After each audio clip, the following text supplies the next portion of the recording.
Ici, nous sommes sur le chemin d'entrée du monastère. À l'origine, ce chemin était tout petit. Et aujourd'hui, vous voyez qu'il est beaucoup plus large, parce que nous avons fait des constructions, nous l'avons agrandi volontairement.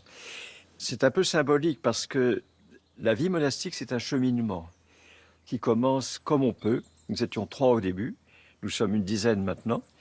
Et ce cheminement nous a amenés à spirituellement grandir vers Dieu, nous a rapprochés de Dieu. Alors, ce chemin, il nous amène vers le monastère et nous avons créé le porche d'entrée qui n'existait pas.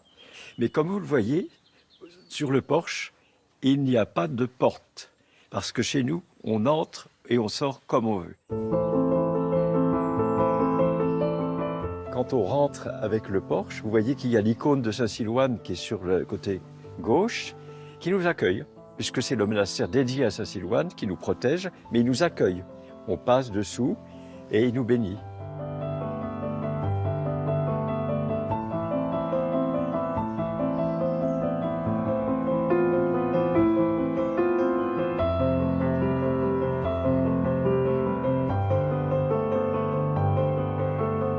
Alors, dans cette cachette, on va trouver les photos qui correspondent à la fondation du monastère.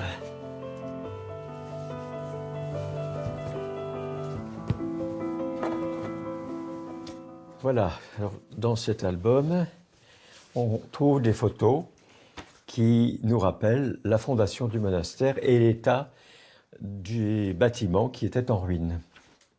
Il a fallu trouver un lieu. J'ai trouvé, à bout de 6 mois, ce lieu où nous sommes, qui était une ferme abandonnée depuis 30 ans. Et là, on a commencé à 3, à travailler par nous-mêmes. Et puis progressivement, en 32 ans, on est dans le monastère où nous sommes aujourd'hui. Je suis né dans une famille chrétienne catholique, pas très pratiquante, mais mes parents m'ont mis dans une école chrétienne. Très tôt dans ma vie, vers 3-4 ans, lorsqu'on me demandait « qu'est-ce que tu veux faire plus tard ?», je répondais « je veux être prêtre ». Parce que pour moi, le prêtre était celui qui était le plus proche de Dieu. Et je ne connaissais pas le monachisme du tout, évidemment. Et puis vers l'âge de 10 ans, je faisais partie d'une chorale de chanteurs et des garçons. Et nous sommes allés faire un voyage en Espagne, une tournée de concerts. Et nous avons visité un monastère cistercien. Et pour la première fois, j'ai découvert le monachisme. Et à la sortie, j'ai dit « ah non, c'est pas prêtre que je dois être, c'est moine ». Lorsque j'étais moine cistercien, j'ai beaucoup appris. J'ai beaucoup appris quoi? À être moine, à être obéissant, aimer la prière, aimer la solitude, le silence. J'ai pas une seconde de regret de ce séjour. Parce que, après le noviciat, nous avions des études de théologie à faire, dogmatiques notamment. Et on étudiait Saint-Augustin, on étudiait Saint Thomas d'Aquin, on étudiait les pères latins. Et j'étais quelquefois un peu gêné par certaines démarches de Saint-Augustin.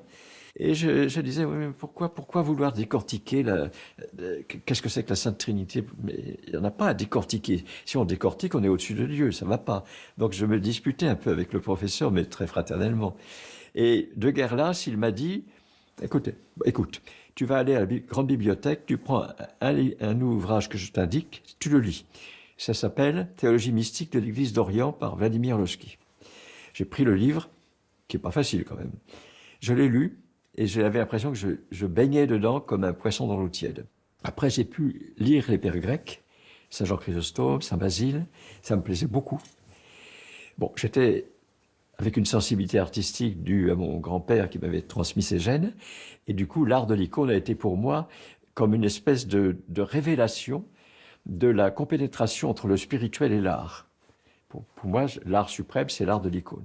Quand le père spirituel a jugé qu'à cause de ma sensibilité d'artiste et d'homme, je risquais dans le temps de souffrir des limites qui m'étaient imposées par la règle de Saint Benoît.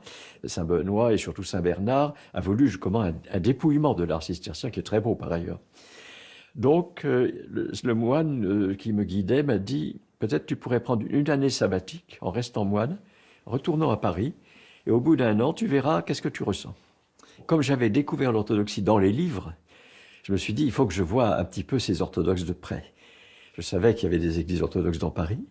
Et la première église que j'ai visitée, c'était celle de notre cathédrale Saint-Alexandre-Nevski, rue d'Arru.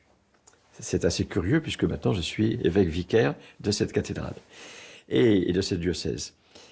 J'ai beaucoup aimé. Alors j'étais monté dans la cathédrale où tout était en slavon, je comprenais évidemment rien du tout, mais c'était tellement beau que j'ai été pris par la beauté de l'office, les chants. C'était l'évêque Georges Tarasov, qui était à l'époque, donc qui était en fin de vie un petit peu, un beau vieillard, les cheveux tout blancs, une barbe blanche. Quand je l'ai vu sortir avec le calice pour donner la communion, c'était pour moi comme si le ciel s'ouvrait, que je voyais Dieu le Père. J'ai eu cette impression-là. C'est qu'une impression, bien sûr. Et puis j'ai visité d'autres églises et j'ai découvert une église près de là où j'habitais, Notre-Dame-Joie des Affligés, cette paroisse. Et je me suis intéressé, c'était en français, donc je pouvais comprendre tout. Et j'allais le samedi soir et le dimanche aux offices. Et j'avais, pendant cette année de sabbatique, j'avais pris un père spirituel qui était un bénédictin à Paris, qui me recevait, qu'on parlait, on se confessait, etc. Et au bout d'un moment, c'est lui-même qui m'a dit, écoute, moi je pense que tu es fait pour être dans l'église orthodoxe. Ta place, elle est là.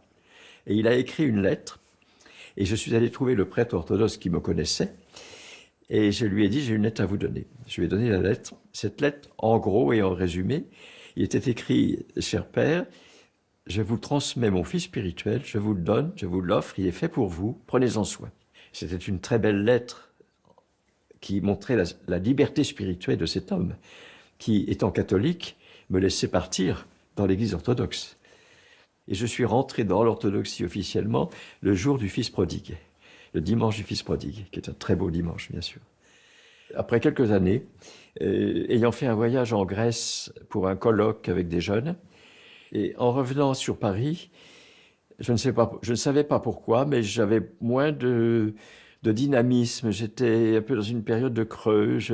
Et pendant cette période, je retournais régulièrement en Angleterre, au monastère Saint-Jean-Baptiste, où était Saint Sophronie, le père Sophronie, qui avait fondé ce monastère, et qui était le fils spirituel de Saint Silouane. Quand je suis retourné voir mon père spirituel, qui était un moine de ce monastère, qui n'était pas père Sophronie, je lui ai dit, ça va pas, je suis pas bien, j'ai moins de goût à tout ce que je fais, je sais pas ce qui se passe. Lui, il m'a dit tout de suite, ça veut dire que Dieu a quelque chose à te dire. Je sais pas quoi. On va prier et on verra. Et on a parlé comme ça pendant 1 heure ou 2. Et à la fin, il m'a dit, peut-être que tu pourrais faire un petit monastère. Après tout, tu es moine. Et normalement, cette idée-là aurait dû entraîner une réponse. Non, mon père, c'est impossible, car j'ai horreur de l'aventure. Mais j'ai pas eu cette réflexion. Je suis rentré dans ma cellule. J'étais en paix. J'avais retrouvé ma paix intérieure. Et le soir, ce moine qui était celui qui soignait Père Sophronie, le soir, lui donnait ses médicaments. Il est allé le trouver. Et tout en le soignant, il lui a dit, ah, il y a Père Siméon qui est là, il n'est pas très bien, je l'ai écouté, je lui ai dit à la fin de l'entretien, peut-être que vous pourriez faire un petit monastère, mais est-ce que je me trompe, Père Sophronie? Et Père Sophronie l'a regardé, il avait des yeux très perçants, Père Sophronie. Et quand il vous regardait, c'était toc. Et il lui a dit, bon, dites-lui de ma part que c'est impossible à faire, mais qu'il le fasse.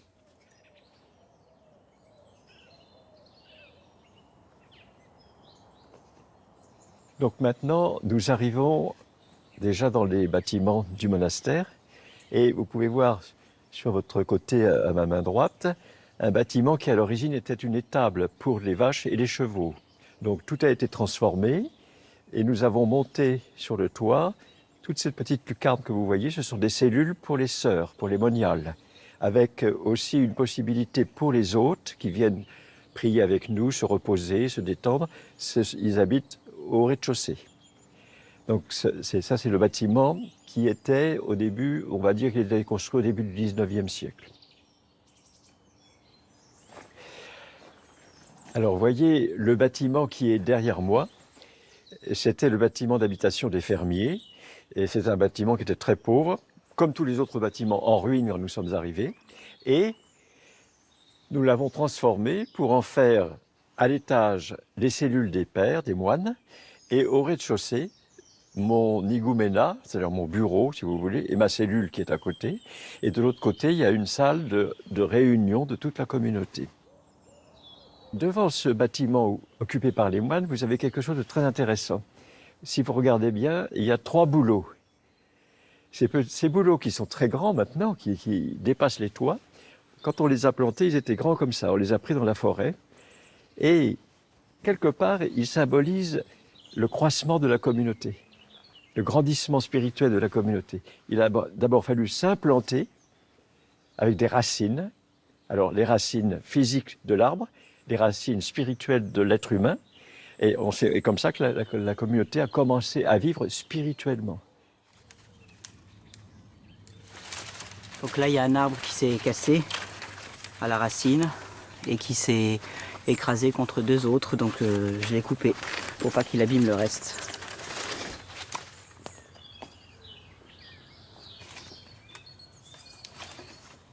Je suis pas jardinier d'origine, je connais rien du tout en plantes, mais voilà, on apprend, on fait. Avec la bénédiction de l'higoumène, ça marche. Non, je suis bien enraciné ici. Un peu mieux que cet arbre d'ailleurs, maintenant. Et c'est ma vie ici maintenant, sans souci, sans autre question. Il n'y a pas eu de tempête assez forte pour me déraciner encore, donc ça va, tout va bien.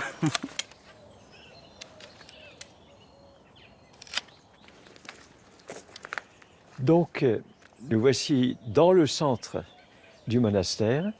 Nous retrouvons les bâtiments que j'ai appelés 2 piliers de la vie monastique, à savoir le réfectoire qui est ici, et d'autre part, juste à côté, le grand bâtiment qui est l'église. Ce sont les 2 piliers, là où on se rencontre tous.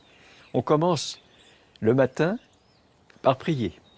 Ensuite, dans la matinée, on commence à travailler pour préparer la nourriture terrestre, utile au corps. Ici, c'est la nourriture céleste, utile à l'âme. Et lorsque l'on prépare la nourriture, plusieurs frères et sœurs épluchent les légumes pour préparer pour la cuisinière ou le cuisinier. Mais c'est déjà aussi une entrée dans la prière. On peut prier pendant qu'on gratte les carottes ou les pommes de terre.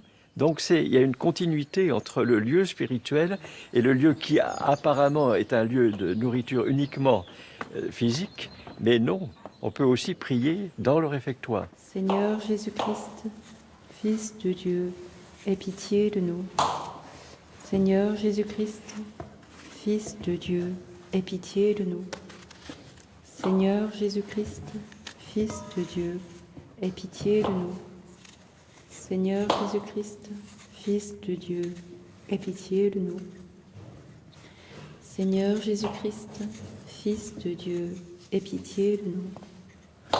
Seigneur Jésus-Christ, Fils de Dieu, aie pitié de nous. Saint Silouane dit on prépare la nourriture pour les enfants que Dieu aime, pour les frères que Dieu aime. Bon, après, le corps a besoin de manger, c'est aussi une réalité. Et je crois que si on essaye de le faire dans l'esprit de Saint Silouane, préparer la nourriture pour les enfants de Dieu, à ce moment-là, même Saint Sophronie disait on prépare la liturgie aussi de cette façon-là.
Archimandrite Placide d'Essaye, la couronne bénie de l'année chrétienne. Homélie pour l'année liturgique. Maître, donne ta bénédiction. Par les prières de nos saints pères, Seigneur Jésus-Christ, notre Dieu, aie pitié de nous. Amen. Homélie pour la fête de la Sainte Rencontre de notre Seigneur Jésus-Christ. La Sainte Rencontre est le cantique des cantiques. À travers tout le carême qui commencera bientôt, la fête de la Sainte Rencontre que nous célébrons aujourd'hui est comme un dernier rappel du temps de Noël. Cette fête produit une sorte de compénétration, je dirais, de ces deux temps liturgiques. Cela nous montre combien l'année liturgique est faite, non pas d'une simple succession des fêtes, mais qu'il y a une sorte de compénétration entre tous ces temps liturgiques. Et la fête d'aujourd'hui doit particulièrement être chère à nos cœurs.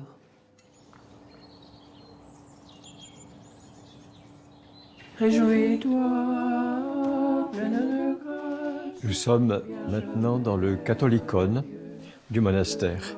Le catholicone, c'est l'église principale dans laquelle nous nous réunissons tous les week-ends, samedi soir, dimanche, et également pour les grandes fêtes. C'est une grande église dans laquelle nous célébrons de manière pontificale, puisque je suis à la fois higoumène et aussi évêque de notre diocèse. Si vous entendez, soit aussi entre les saints anges qui servent, purifient les cultes devant toi, appartiennent toute gloire, honneur et adoration, Père et Fils et Saint-Esprit, maintenant et toujours dans les siècles des siècles. Béni soit l'entrée de tes saints en tout temps, et maintenant et toujours et dans les siècles des siècles.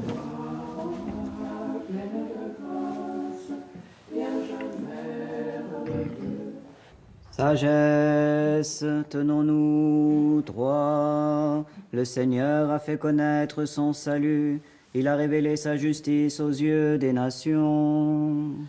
Venez, adorons et prosternons-nous devant le Christ. Sauve-nous, ô Fils de Dieu, toi qui fus porté dans les bras du juste Siméon, nous qui te chantons, Alléluia.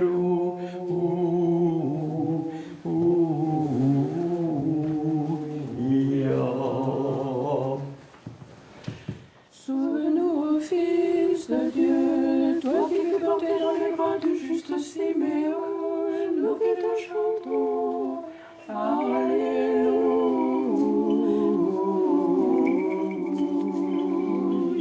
Cette église, elle est importante pour nous parce que c'est là où nous prions très souvent. C'est le centre du monastère. Et le centre du monastère, qu'est-ce que ça veut dire? C'est le centre de notre vie spirituelle. Un moine est appelé par Dieu. Il n'y a que Dieu qui l'appelle. Personne ne peut me dire vous allez devenir moine. Non, c'est Dieu qui m'appelle directement. Et moi, je réponds ou je ne réponds pas. Si je réponds, je consacre toute ma vie à essayer de me rapprocher de Dieu, notamment par la prière, qui a lieu dans ce genre de lieu principal du monastère, pour la sanctification de chacun. C'est en fait les vertus ou les grâces accueillies par notre baptême que nous faisons vivre le plus en plénitude au fur et à mesure que nous avançons dans notre vie. Nous avons l'habitude de prier dans ce lieu la prière de Jésus également, qui est une prière particulière, inspirée de ce que faisait saint Sophronie dans son monastère en Angleterre. Eux, ils le font tous les jours, nous le faisons une fois par semaine simplement, pendant 1h30.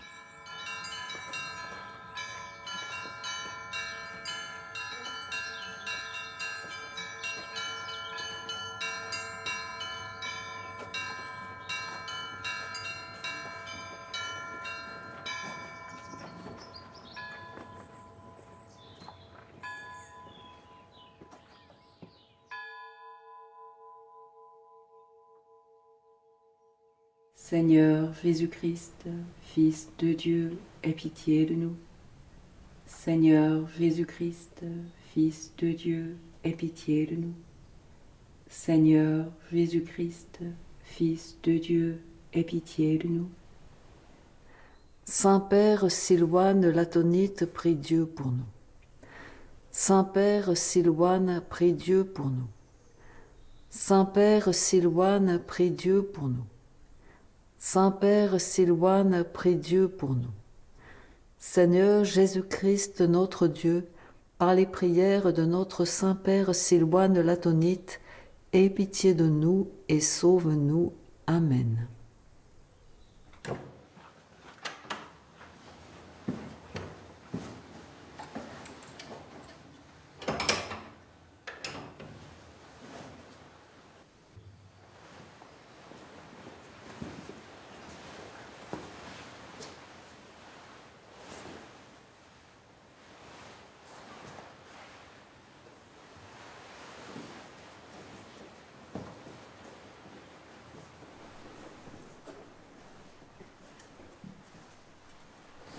Voilà, ici, nous nous trouvons dans la crypte de notre monastère. C'est une petite église par rapport à la grande église.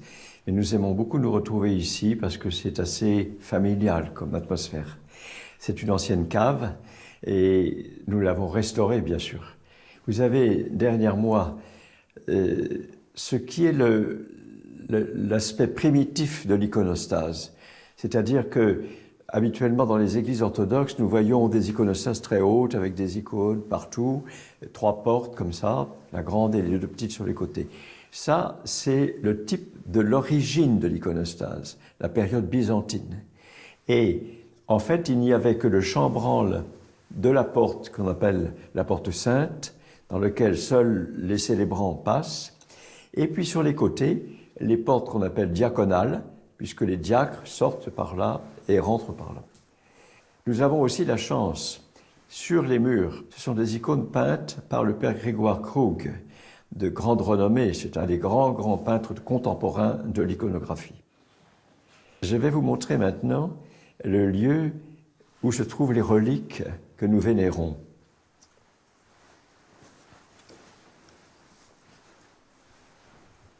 Voilà, ici nous avons plusieurs reliquaires avec des saints comme Saint Martin, Saint Alexis d'Ugine, Sainte Geneviève de Paris. Et nous avons surtout quelque chose qui est très précieux pour nous, c'est un reliquaire qui contient un morceau d'ossement de Saint Silouane de Latos, qui est le saint protecteur de notre monastère. Alors pourquoi Saint Silouane est-il le protecteur de ce saint monastère? Quand il a été question véritablement d'arriver ici, et quelque temps avant, j'ai rencontré une dernière fois le père Sophronie pour lui dire « Vous êtes sûr que je dois faire ce monastère ?»« Oui, qu'est-ce que tu veux faire? Tu veux aller en arrière? Il y a un mur. Devant, c'est un précipice. Saute, c'est tout. Tu n'as qu'à sauter. » Et il est parti d'un grand éclat de rire. Et c'est comme ça. Et après, dans la conversation, je lui ai demandé 3 fois « Est-ce que vous bénissez que je prenne Saint Silouane comme protecteur du monastère ?» Il ne me répondait pas. C'est un peu... comme ça, un peu difficile pour moi. Puis à la fin, on avait terminé l'entretien, je prends sa bénédiction, je l'embrasse, et je lui dis, vous ne m'avez pas répondu, Père Sophronie. Est-ce que je peux prendre Saint Silouane comme protecteur du monastère? Et là, il m'a embrassé, il m'a dit, c'est toute ma joie, tu peux y aller. Voilà comment nous avons eu la protection de Saint Silouane, qui est connue non seulement en France, non seulement en Europe, mais dans le monde entier, puisque même le livre de Saint Silouane est traduit en chinois, et il y a des Chinois qui lisent sa vie et ses écrits. C'est un saint qui a été connu maintenant par le monde entier.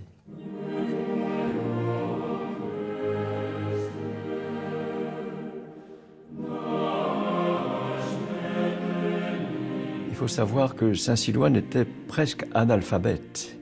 Donc il écrivait des pensées qui lui venaient, des pensées spirituelles, sur des petits bouts de papier qui traînaient comme ça dans sa cellule et qui étaient tout à fait désorganisés. Et il a tout donné à Saint Sophronie, qui lui a mis en place, ordonné toutes ces paroles selon des chapitres, etc. Donc ce que je vais vous lire, ça a été organisé, mis en place par Saint Sophronie. Il faut savoir aussi que dans les écrits de Saint Silouane, il parle beaucoup de l'humilité. C'est une vertu qu'il a essayé d'acquérir lui-même, parce qu'il est tombé dans l'orgueil à certains moments. Et on pense souvent que les saints sont des gens parfaits, mais ce n'est pas vrai. Un saint a toujours commis quelques fautes, mais il cherche à se montrer devant Dieu comme il est, avec ses fautes. Et pour cela, il faut de l'humilité. Alors voilà ce que dit notre saint à propos de l'humilité. Lorsque mon âme perdit l'humilité, je devins irascible. J'en ai fait l'expérience, mais mon âme se souvenait de l'humilité du Christ et était assoiffée d'elle. Je me mis à supplier Dieu de me pardonner, de me purifier de l'esprit d'orgueil et de me donner la paix. Et lorsque mon âme prit en haine les péchés, le Saint-Esprit m'enseigna la prière perpétuelle et l'amour. Je versais chaque nuit des larmes en priant pour le peuple de Dieu, surtout pour les morts. Je suis attristé que les hommes se privent eux-mêmes d'un Seigneur si miséricordieux. Un jour, j'ai dit à mon père confesseur, « J'ai de la compassion pour les hommes qui souffrent en enfer. Chaque nuit, je pleure pour eux, et la douleur de mon âme est telle que je plains même les démons. » Et mon père confesseur me répondit que cette prière était inspirée par la grâce de Dieu. Je trouve que ce texte est très très beau parce qu'il nous situe vraiment dans notre relation avec Dieu. L'humilité est la vertu la plus difficile à acquérir puisque de nature nous sommes orgueilleux et la thérapie à l'orgueil, c'est l'humilité. C'est ce qu'a cherché saint Silouan toute sa vie et je pense que lorsqu'il est mort, le père Sophronie est venu le trouver à l'infirmerie et lui a dit « Père, vous allez mourir ». Il était très malade. Et il a dit « Non, je ne peux pas mourir parce que je n'ai pas assez d'humilité ». Et il est mort quelques heures après. Il avait atteint un très haut degré d'humilité.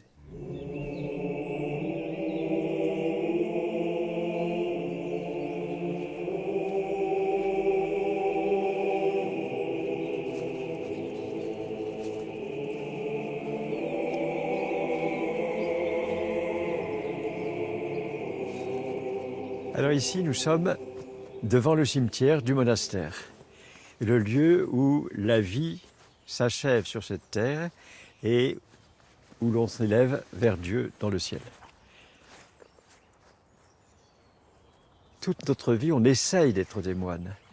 On est en cheminement, en désir, en propos, mais c'est jamais parfait. Il n'y a pas de moine parfait. On croit que les saints, c'est des gens parfaits. Ça n'existe pas quelqu'un de parfait. Il n'y a que le Christ, c'est la mère de Dieu qui était parfait. Mais les saints ont tous été des pécheurs, comme saint Silouan, qui a fait des bêtises dans sa jeunesse, qui est tombé dans l'orgueil quand il était jeune novice. Et nous faisons tous des bêtises. Donc nous apprenons à être moines. Toute la vie est un apprentissage, je dirais même un apprentissage de l'amour, tout simplement. Pour tout le monde, c'est valable. Et pour nous, moines, qui avons choisi de répondre à l'appel de Dier, eh bien, tous les jours, nous apprenons quelque chose. Et je peux reprendre une expression que j'aime beaucoup. On ne vit pas en moine, on meurt en moine. Tu t'es manifesté comme lumière parmi les théologiens, empli de grâce et de vérité. Et tu es devenu un prophète de notre temps, car tu as contemplé le Christ Verbe et nous a fait connaître les voies du salut.